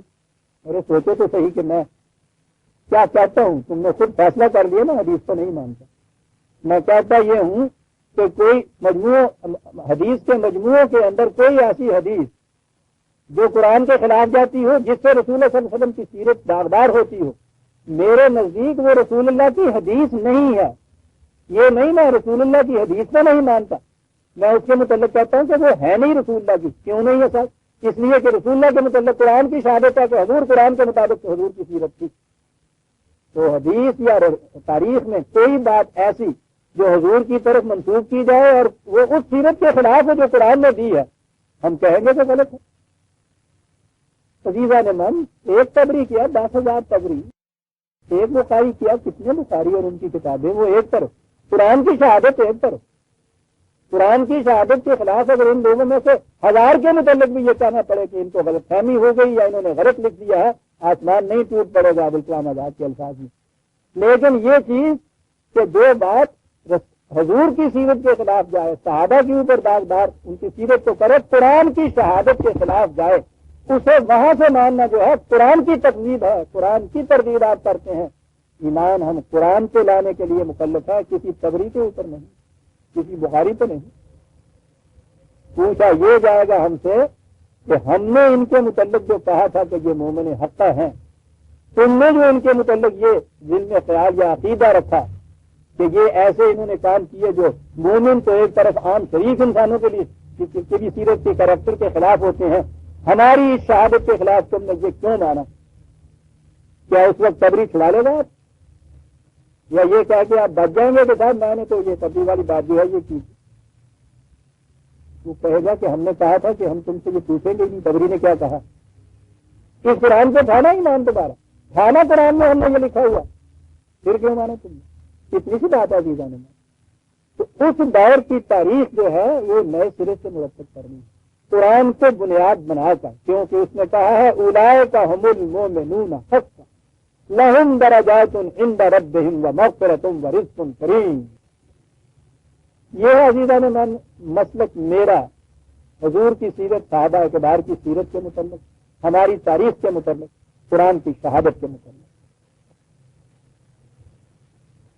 بات یہاں سے چلی تھی، کہا تھا کہ مومن کون ہے؟ جب عمومی ذکر آتا ہے ان کے سامنے تو ایک ریسپٹو موڈ پیدا ہو جاتا ہے، وجلت قلوبہم، جھکتے ہیں، احکام سامنے پیش آتے ہیں، سر تسلیم کم کر دیتے ہیں، ان کا یقین اور محکم ہو جاتا ہے اور کانفیڈنس بڑھ جاتا ہے، پھر وہ اس نظام کی تشکیل کرتے ہیں جو کچھ بھی انہیں دیا جاتا ہے کھلا رکھتے ہیں دوسروں کی ضرورت کے لیے. انہیں مومن حقہ کہا گیا. تو میں نے کہا تھا کہ صرف یہی بات ہے جو ہم یہ کہہ رہے ہیں. تو میں نے کہا تھا کہ قرآن واضح کرتا ہے. بات رزق کریم کے بعد کہا کما اخرجا کا ربوں کا. یہ کما دیکھیے کیا بات کر رہا ہے. جس طرح یہ ہوا تھا تو بات سمجھ میں آ گئی کہ جس طرح یہ آگے بات بتا رہا ہے نا یہ اس طرح ہے وہ ایمان, اس طرح ہے وہ اقامت صلاحت, اس کے معنی ہے انفاق, اس کے معنی ہے مومن حقہ ہونا. یہ کما والی بات جیسے یوں ہوا تھا. یہ پتہ ہے اس کما کے بعد پھر کیا بات آئی ہے آگے. ورنہ نماز کی بات ہو تو کما کے بعد آنا چاہیے نا, جیسے امام ابو حنیفہ پڑھا کرتے تھے یا امام مالک پڑھا کرتے تھے, یہی آنا چاہیے نا آگے. یہاں تو کچھ اور ہی آ رہا ہے. کیا آ رہا ہے؟ اسلام کے نظام کا وہ مار کا آ رہا واقعہ جسے قرآن نے یوم الفرقان کہا کہ یہاں الگ الگ ہو گیا کفر اور اسلام. کون سا واقعہ تھا یہ جنگ بدر, یہ کما کے بعد وہ ہے جیسا کہ جنگ بدر میں سامنے آ گیا. کیا تھی یہ جنگ؟ 13 سال تک مدینے میں آپ نے اس پرانی تعلیم کی تبلیغ کی, اس فکر کی اشاعت کی, اس میں سے جتنی شہید روحیں تھیں وہ کھچ کے آپ کے ساتھ آ گئی. مسلسل مخالفت, صعوبات, مشکلات, دشواریاں, تاہم دشواریاں, بڑی تکالیف انہوں نے برداشت کی. اس کے بعد ایک متعین پروگرام کے مطابق, یاد رکھیے ہجرت اسکیپزم نہیں ہے, فرار نہیں ہے, بھاگنا نہیں ہے, بلکہ ایک پروگرام ہے کہ اس کے بعد تم دیکھو جب جماعت تیار ہو جائے تو پھر دیکھو کہ کون سی فضا ایسی ہے جو اس نظام کی عملی تشکیل کے لیے زیادہ سازگار ہے. قرآن کسی جماعت کے فرد کو کسی سرزمین کے ساتھ وابستہ نہیں کرتا. زمین سے وابستہ تو یہ پہاڑ اور پتھر اور یہ درخت ہوتے ہیں, انسان نہیں ہوتا. کہا جو بھی فضا سازگار ہوگا وہاں چلے جاؤ, اسے ہجرت کہتے ہیں. وہاں آ گئے. اب یہ جو تھے قریش, ان سے کچھ نہیں کہا, کچھ لے کے نہیں ان کا آ گئے, اس طرح سے بھاگ کے نہیں آ گئے. ان کی تو امانتیں بھی واپس کر کے آئے تھے. یہ تو معاملہ ختم ہو جانا چاہیے تھا. اگر یہی ان کو شکایت تھی کہ یہاں یہ لوگ جو کچھ کہتے ہیں ہمارے بتوں کی توہین ہوتی ہے, تو یہ کہنے والے چلے گئے. بات صاف ہو جانی چاہیے. یہیں سے پتہ چلتا ہے کہ معاملہ اتنا ہی نہیں تھا, معاملہ تو کچھ اس سے بڑا تھا. قریش نے ایک بہت بڑا لشکر تیار کیا مدینے پہ حملہ کرنے کے لیے. پہلے تو مدینے کا جو غیر مسلم سردار تھا اس زمانے کا, پہلے تو اس سے یہ لکھا کہ یہ ہمارے ہاں کے باغی لوگ بھاگ کے آ گئے ہیں, یا ان کو وہی قتل کر دو یا انہیں باندھ کے ہمارے پاس بھیج دو واپس. اسے تو حضور نے سمجھایا تو بات اس کی سمجھ میں آ گئی.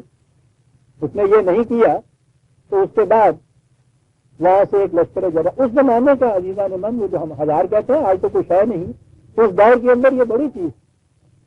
اور پھر قریش تو سارے کے سارے بڑے جنگجو قوم کی, بڑے لڑاکے, ساز و سامان سارا ان کے ساتھ, اس پورے ساز و جراحت کے ساتھ, اسلحہ کے ساتھ, اتنے بڑے نبرد آزما سپاہ 1000 کی تعداد میں ان کے طرف آ رہی ہے. یہ جو ابھی ابھی حال ہی میں بیچارے اپنا گھر بار چھوڑ کر, یہ آپ نے یہاں سے پناہ گزین بھی تو دیکھے تھے اگر 47 میں, تو آپ کو معلوم ہوگا کہ یہ آنے والے کس حالت میں آیا کرتے ہیں. جن آنے والوں کے متعلق قرآن نے کہا کہ یہاں والوں نے ابو نصرہ, ان کو پناہ دی اور ان کی مدد کی, اس حالت میں یہ آئے تھے. اور یہاں اور وہاں دونوں مل کے تو 300 کے قریب تعداد بنتی. سر چھپانے کو بھی ٹھکانا نہیں تھا, فوج تو ایک طرف رہتی. تو وہ تو جو جب میں نے سنا نا دسمبر 47 میں انڈیا نے اس زمانے میں یہ فیصلہ کیا تھا کہ پاکستان پہ حملہ کر دیا جائے, کیونکہ اس وقت بڑا ہی نازک ان کی حالت, بڑی پتلی حالت ہے, بڑی کمزور حالت ہے, اس وقت حملہ کر دیا جائے. تو وہ تو ان کے ہاں کے ہی جو اسٹریٹجی جاننے والے فوجی تھے, انہوں نے یہ مشورہ دیا تھا کہ ابھی نہیں. لیکن حالت جو تھی ہماری یہاں اس زمانے میں, ہم جانتے ہیں کہ اس ایسے حالت میں کہیں باہر سے حملہ ہو جانا جو تھا وہ ختم کر دینے والی بات ہو سکتی ہے. یہ حالت تھی مدینے میں ان لوگوں کی جو قریش اس طرح سے حملہ آور ہو, اور ان کے لیے کتنا بڑا یہ پھر کٹن مرحلہ, کتنا بڑا امتحان تھا. یہ 300 سے سارے, اور وہ تاریخ بتاتی ہے کہ ان کے پاس 2 گھوڑے تھے. حالانکہ وہ جنگ تو ہوتی اس زمانے کے اندر، یہ رسالے کی جنگ جو تھی، گھوڑے کی جنگ جو تھی، بڑی ضروری تھی اس کے ساتھ ان کے ساتھ یہ تھے ساری کلہم 300 کی تعداد، مدینے میں حالت یہ ان کی، اور یہ لشکر سامنے سے آ رہا تھا۔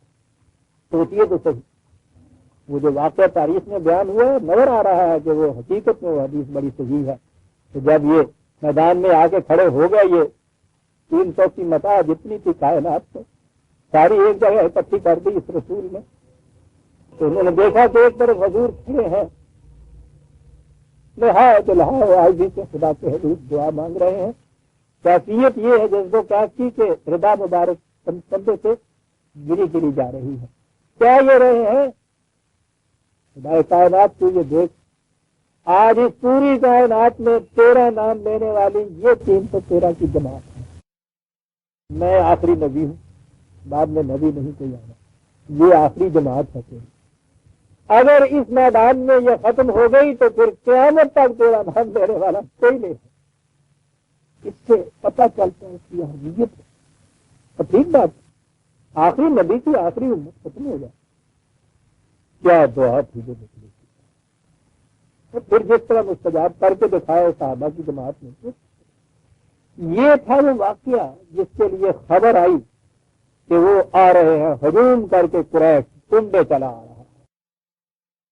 اور ایسے وقت میں آپ نے سوچ لیا ہے یہ کہ یہ جو پھر ساتھ نکلے ہیں، یہ جو اوپر کہا تھا اولئک هم المؤمنون حقا، یہ جو اقامت صلاۃ اور انفاق کا ذکر پہلے کیا تھا، یہ جو مومنین کا ذکر کیا تھا ان کی خصوصیت کیا ہے، اس کے لیے ایک عملی جو مثال پیش کی ہے، کما اخرجک ربک من بیتک، جس طرح اس دن جنگ بدر کے لیے خدا نے تمہیں گھر سے نکالا تھا، باہر آیا تھا، بالحق، حق کے لیے ہوئے، کوئی اور جذبہ نہیں ہے۔